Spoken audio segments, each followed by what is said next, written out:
Hello. My name is Devarchan. I'm a development and policy researcher based out of Kampala in Uganda. I have been asked to describe the lockdown here in the city. Uh, it's a it's quite a strict lockdown in terms of the fact that there's no shops other than food shops open, and there's no transport on the roads. In terms of for me personally, life has not been too hard because I can get my groceries and then cook and eat. It's just a little socially it's not been very active because I've not met anyone in the last month and a half, except for the friends I've made at the shops where I buy things from. But it's there that it's actually, you can see that things are really going wrong in terms of the fact that the economic impact is quite serious. Most of the people that I go and buy things from tell me that the footfalls have really stopped. A lot of people who stay in Kampala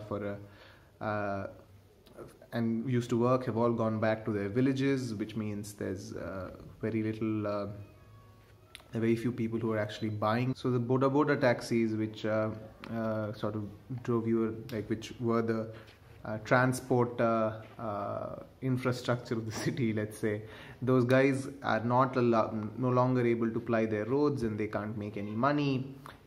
Any other kind of shop, especially if they were selling clothes, etc., they can't be making any money. They are not making any money, and there's a lot of desperation from that, especially because there hasn't been any kind of involvement from the state. Besides, I think they've given some food grains to some places where they really needed it, but there's, in terms of some serious policy intervention like a cash transfer or etc., has not been initiated, which has to do with the fact that the government itself is quite resource constrained, but also that I think civil society is also in Uganda doesn't really hold the government as accountable.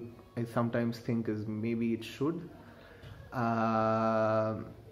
And a lot of people are really wanting the lockdown to end as soon as possible. So let's see. Uganda just has 56 cases, I think, at this point. So there's a good case to be made for the restrictions to be withdrawn.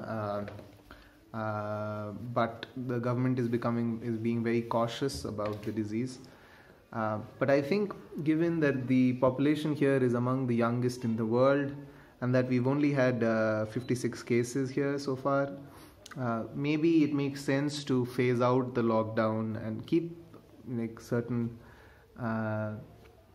distancing norms, etc. But I think the economic cost is really quite high, and it's going to get really bad very soon unless either the lockdown goes or the government or manages to make some substantial interventions which put some money in people's hands. I think that's about it.